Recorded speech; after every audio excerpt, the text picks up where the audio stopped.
So this is one of the websites on the same server as what I've got, and it's been hijacking my website. They even hacked my htaccess file. I think it was them actually. I don't think it was accidentally some random bot. Some people say random bots, but this company, right, what do they even do?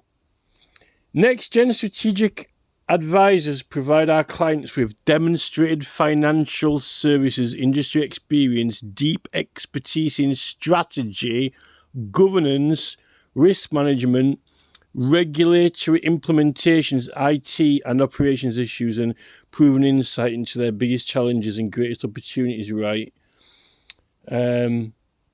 Financial services industry, global regulatory requirements, increased capital requirements, share marketing structure. So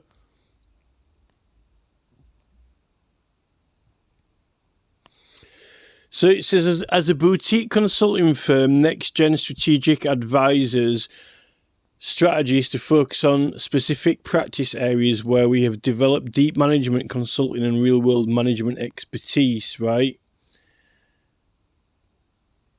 Leveraging regulatory investments for competitive advantage. So leveraging and being competitive is all about beating people and having an advantage. So it's about winning. You know, like arm wrestling, it leverages, they want to arm wrestle you and be stronger. So you lose and they win, basically, right? Regulatory implementation. So regulations is basically rules, right? Rules and regulations, but we've got the law. We've got the law. The law is what governs everyone, right? So why do we need extra, rules and policies?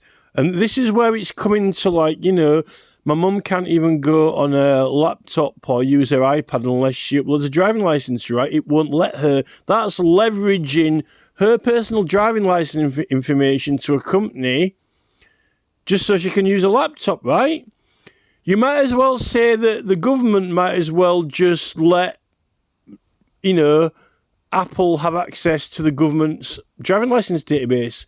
It's not my driving, they're not our driving. And then you think, well, what's the point in keeping it private because all these companies have got information?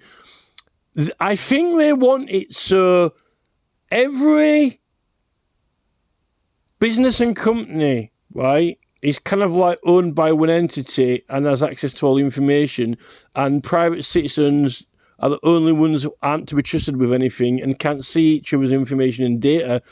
What's the point having this is the thing with the digital ID, right?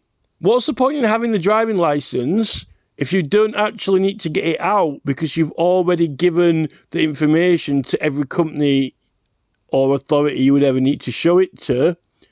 Therefore, you don't need it because no other citizens, you're not going to show any other citizens your driving license because that's your private driving license, right? But every checkpoint or company you visit can leverage it off you. So they might as well already have access to the government database.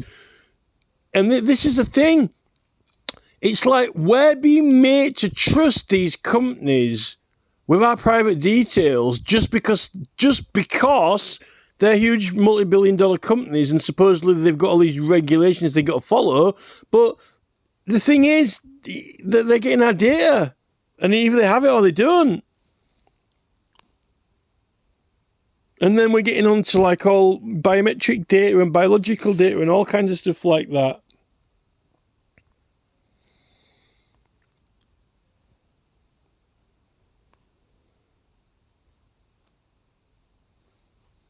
Regulatory relationships and contact. Who wants a regulatory relationship, Can you imagine, like, if you're going to marry someone because, I love this, whatever, let's think of a name, Jane or something, right? Me and Jane such have a regulatory relationship. NextGen maintains strong relationships with key regulatory bodies such as the Commodity Futures Trading Commission, Securities and Exchange Commission, the National Futures Association, through ongoing and confidential dialogues. We engage with senior staff always with the explicit permission of our clients at a no-name basis. Our advocacy efforts have yielded significant results as we have successfully influenced the adoption of industry rules that bring tangible benefits. Well, basically acquiring other companies and getting them to all follow your rules and regulations so you get to tell them all what to do, right?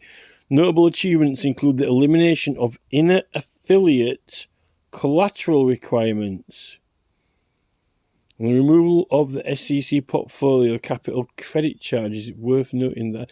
Well, the only thing they've said, these big companies don't pay taxes. They don't pay anywhere near as enough taxes as they're meant to pay, and that's why they're making massive amounts of profits. Sound like on Doctor Who again, in it, Division.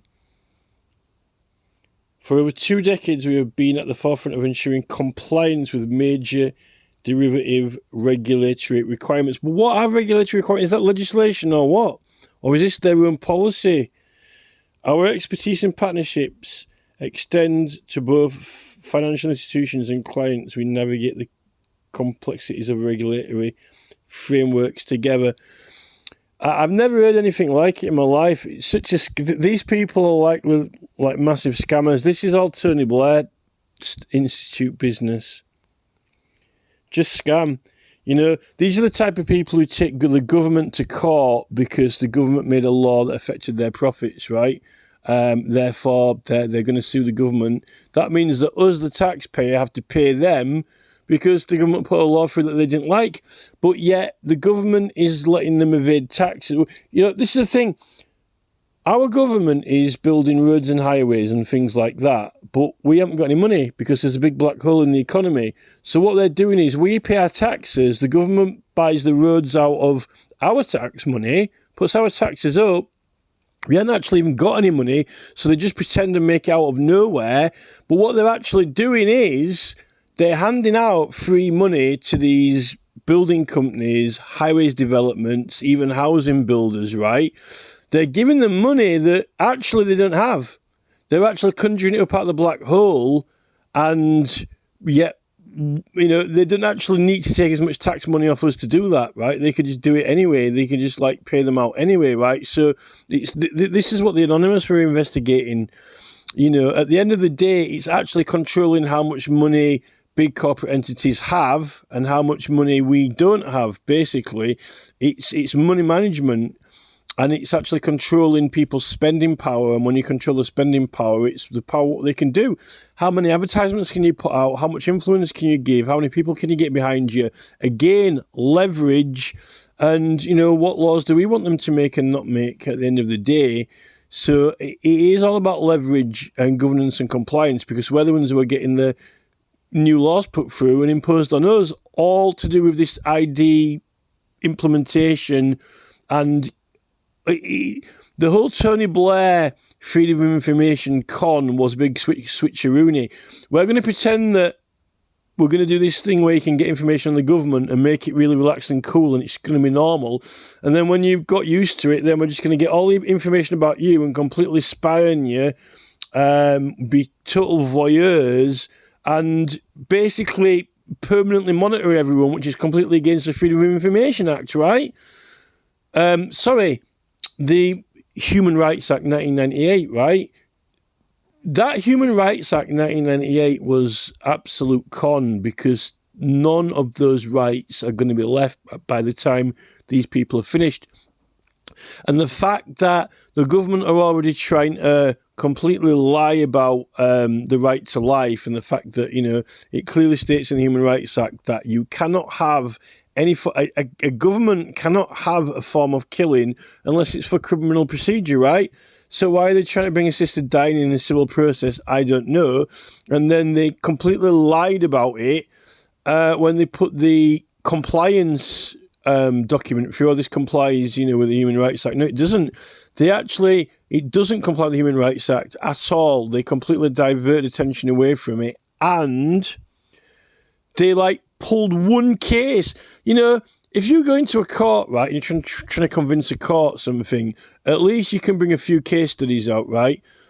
I've got around 450 cases to prove the Article 5 of the Bill of Rights, right?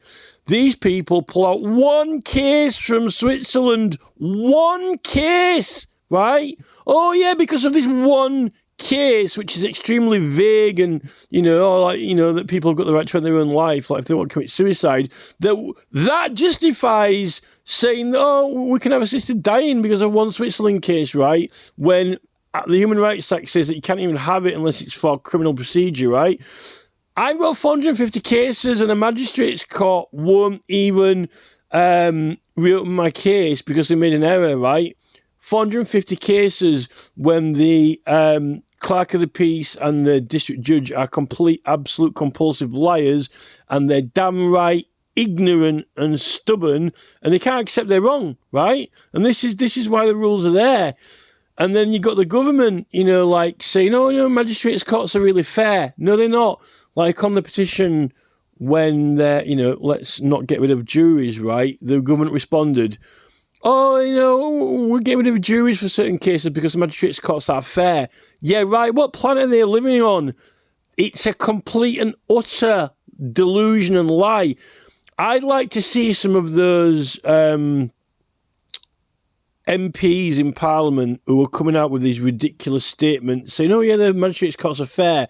Let's see what happens if they get themselves prosecuted by the police or charges against them, and if they couldn't afford a lawyer and they had to self-represent, and the magistrates' courts were not following civil procedure rules at all, and then when you not even letting them speak in the court, not even agreeing with the law when you've completely quoted it perfectly, and you've got the best robust AI's checked it like 20 times, and they're giving you a fucking distinction, right? A PhD distinction in your work. It's like the best immaculate work that could have possibly fucking done, and the magistrates' court are that retarded that they don't even fucking know the law properly, right? There's something seriously wrong with this government, and it needs to stop.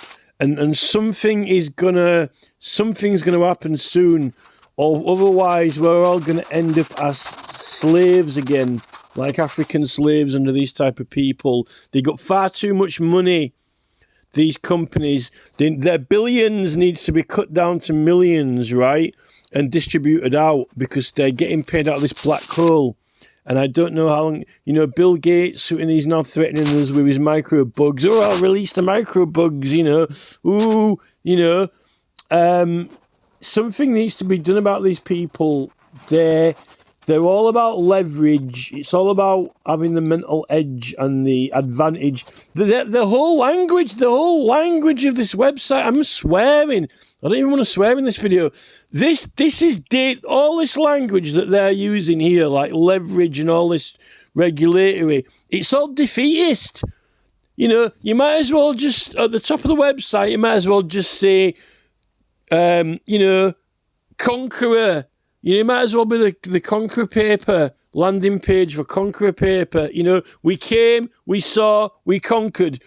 It should just say, I want to beat you and win, and we're going to teach you how to win so other people lose, we'll be rich, they'll be poor, and they'll do what we say. And that's what we're all about, right? And that's not cooperation, equality. Why have the Equalities Act? Why have the Equalities Act? These people, their language reveals all, right? They don't want equality. They don't want cooperation. They want to absolutely dominate and conquer. And then you get people like, Rachel Reeves, who is like, they've all got the same, haircut, like some sort of like company haircut they've all got, right? There's something seriously really wrong with these Labour Party MPs and Tony Blair as well.